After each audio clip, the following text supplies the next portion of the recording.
I'm here with Mark Lawrence, the CEO of SpotHero and a Corazon portfolio company here in SpotHero HQ in Chicago. That's right. Congratulations on the sale to Uber. Yeah. So let's go way back and share the founding story and maybe any funny or interesting anecdotes when you first started getting into parking. One of the first anecdotes that I think is funny that I remember is when you had your run-in with a parking attendant who was trying to charge you extra money. That was in 2012. I was a parker trying to go into a lot. I was embezzled by a parking attendant who tried to take cash from me after I had already paid. I found out this from Sam, told me to investigate. Apparently it was someone who worked at the same company across the street. He would go across the street and collect cash from people parking there, pocketing it himself. But Sam had a video. He showed me a video of the attendant trying to punch him. That was pretty good production value. I don't know if you still have that, Sam. That was when I realized you got to go digital. There were some customer experience improvements. But what got you to want to start this company and make this your life's work? I got a lot of parking tickets, over $5,000 worth. I thought there had to be a better way. We actually started with the idea, it was the Airbnb of parking. There was not enough parking, and we had to bring all of this new parking market. Then we realized there's actually too much parking. You just don't know where it is. It took a year to get the first 50 parking spaces, going door to door in Wrigley Field. And by the way, this was in the snow in anticipation of Cub season starting. And it took about a year literally to get the first 50 parking spots. And once we started working with different parking companies, we got 1,000, a couple thousand In the second year. From just a single conversation with our first parking company. And I think it was then where I'm like, oh, maybe we have a business. And maybe instead of going one spot at a time, we should go with the big. Yes, exactly. And even if it was a small operator, one parking lot could have more than 50 spots. Right. Yes. So I remember a day in my own career when I kind of realized I was going to be the online dating guy, and that was like forever going to be who I was. Was there like a moment when you were like, I'm going to be the king of online parking? Was there like a moment for you? I don't know if I've ever sat around and thought I'm going to be the king of You online are. parking. You're not going to be. But I think, there's various, points where, people joked and, we've got,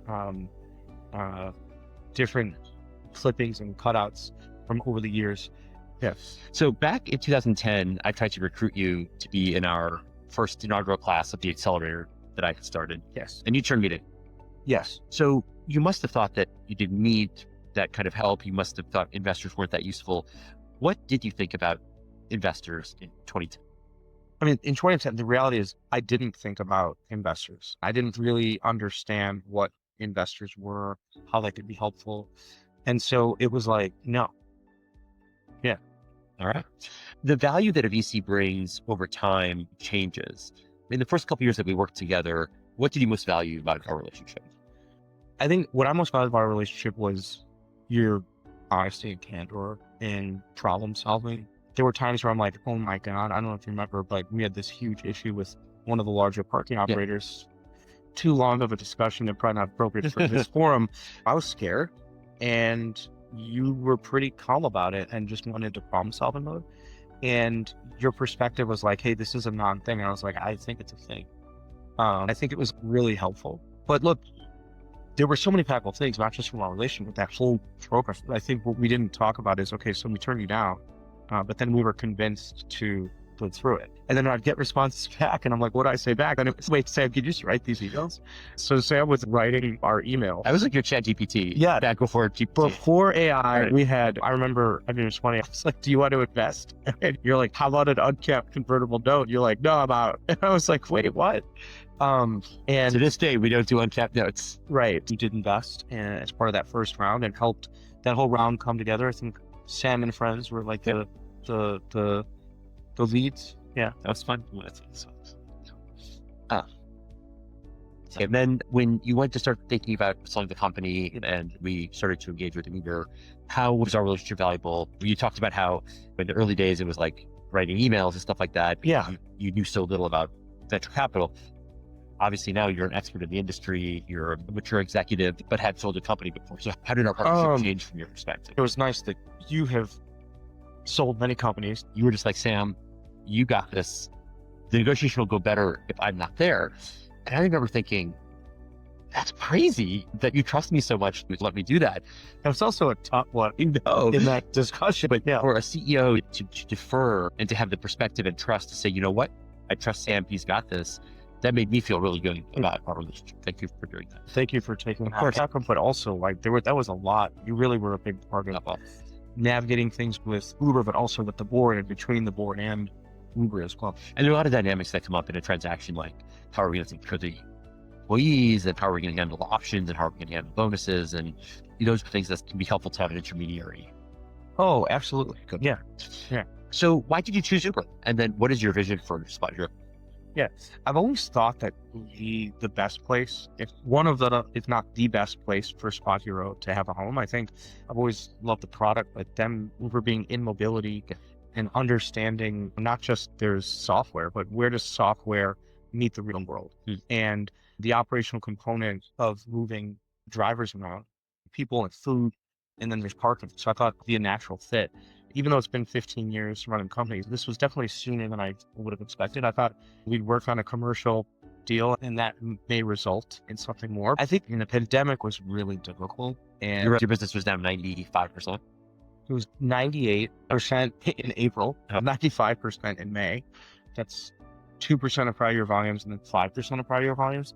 And I remember saying to our CFO at the time, I'm like, hey, we went from 2% of prior year volumes to 5%. At this rate, I remember telling you, I was like, Sam, I'm fine. Investors are pinging me. I need you to tell them to back off. I'm fine, but I need to focus. you can't have dozens of calls every day being like, what are you doing? Everyone wanted to talk immediately. You were very helpful in space there were certain folks on the board that really, they were worried too.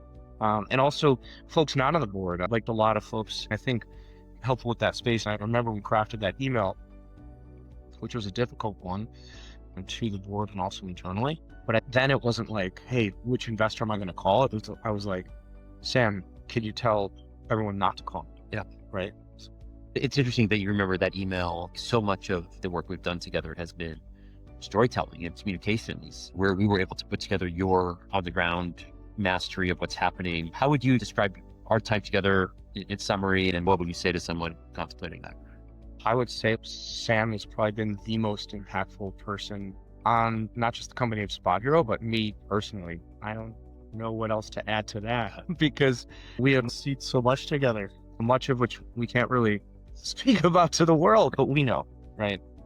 And I think, for me, I consider you one of my close friends, one of my most important relationships that we've built. This is why I do the work. People ask me, why are you a VC? You could be making more money doing something else. And for me, it's not about the money. It's about the impact, the small impact I hope that I had working with you, and sometimes believing in you before you even believe in yourself. I remember conversations about, do you want to be a public company CEO someday? And I'm like, how big do you want this to become? And I think you could have built a totally fine business without it. But I always saw this thing, you could be this huge, important company. And so I think sometimes it takes.